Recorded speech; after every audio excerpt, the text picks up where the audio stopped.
Hello friends, welcome back to our channel. Ayodhya Rama మందిరంలో బాలరాముని విగ్రహ ప్రాణ ప్రతిష్టకు సంబంధించిన చారిత్రాత్మక ఘట్టం సోమవారం పూర్తయింది. రాముని జన్మస్థలంలో 500 ఏళ్ల తర్వాత అయోధ్య రామయ్య కొలువుదీరారు. మంగళవారం నుంచి బాలరాముని దర్శించుకునేందుకు భక్తులకు అవకాశం కల్పించారు.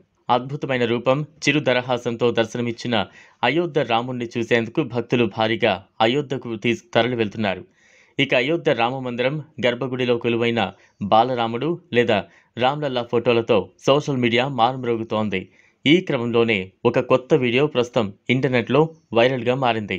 వైరల్ అవుతున్న ఆ వీడియోలో అయోధ్య రామ మందిరంలోని బాలరాముడిని చూస్తే అది విగ్రహం కాకుండా ప్రత్యక్షంగా ఒక మనిషిని చూసినట్లే కనిపిస్తోంది. బాలరాముడు చిరునవ్వుతో కంటి రెప్పలు కొడుతూ తలను అటు ఇటు కదిలిస్తూ చూస్తున్నట్లుగా ఈ వీడియో ప్రస్తుతం తెగ వైరల్గా మారింది. బాలరాముడు కళ్ళు తెరిచి ఉన్నట్లు ఉన్న ఈ వీడియోను చూసి భక్తులు పరవశించిపోతున్నారు.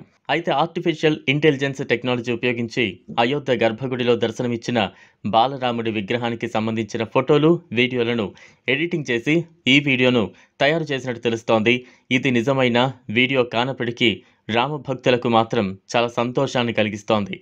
అయోధ్యలో రాముణ్ణి చూసినప్పుడు ఎంత అనుభూతి కలుగుతుందో ఈ వీడియో చూస్తే అంతే అనుభూతి కలుగుతోందని కొందరు కామెంట్లు చేస్తున్నారు.